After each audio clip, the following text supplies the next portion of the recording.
আপনাকে যদি একদিনের জন্য একজন কোটিপতির মতো জীবনযাপন করার সুযোগ দেওয়া হয় তাহলে আপনি কি করতেন? আরব আমিরাতের দুবাইয়ে ১৬ জন নির্মাণ শ্রমিক গত ১ মে আন্তর্জাতিক শ্রমিক দিবসে একদিনের জন্য কোটিপতি হওয়ার সুযোগ পান, যার মধ্যে ছিলেন বাংলাদেশি প্রবাসীও।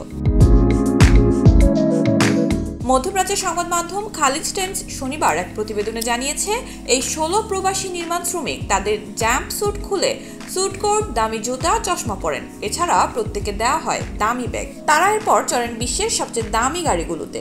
এসব গাড়িতে করে দুবাইয়ে ঘুরে বেড়ান। তাদের প্রথম গন্তব্য ছিল দুবাই মারিনা।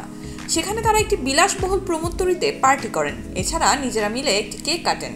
ওই দিন তারা ঘুমান একটি ৫ তারকা হোটেলে। সঙ্গে সবচেয়ে দামি জায়গা থেকে তাদের জন্য খাবার আনা হয়। একদিনের জন্য কোটিপতি হওয়ার সুযোগ পাওয়া বাংলাদেশি প্রবাসী জাহিদ বলেন, এভাবে জীবন উপভোগ করার সুযোগ বা স্বপ্ন আমরা খুব বেশি দেখি না। এগুলো উপভোগ করে আমরা খুবই আনন্দ পেয়েছি। রামদয়াল নামের এক ভারতীয় প্রবাসী বলেছেন, আমি কখনো কল্পনা করিনি কখনো ৫ তারকা একটি হোটেলের গেস্ট হব। অসাধারণ অনুভূতি, যা ভাষায় প্রকাশ করতে পারবো না। আমরা কাজে যাওয়ার সময় শত শত দামি গাড়ি দেখি। আমার খুবই ভালো লাগছে এরকম একটা গাড়িতে বসার সুযোগ পেয়েছি। এই প্রবাসীদের এমন সুযোগ করে দিয়েছিল ওয়ার্ল্ড স্টার হোল্ডিং নামের একটি নির্মাণ প্রতিষ্ঠান। এসব প্রবাসী প্রতিষ্ঠানটিতে দীর্ঘ সময় ধরে কাজ করেছেন। যারা সবচেয়ে ভালো করেছেন তাদের এমন উপহার দিয়ে সম্মানিত করেছে প্রতিষ্ঠানটি।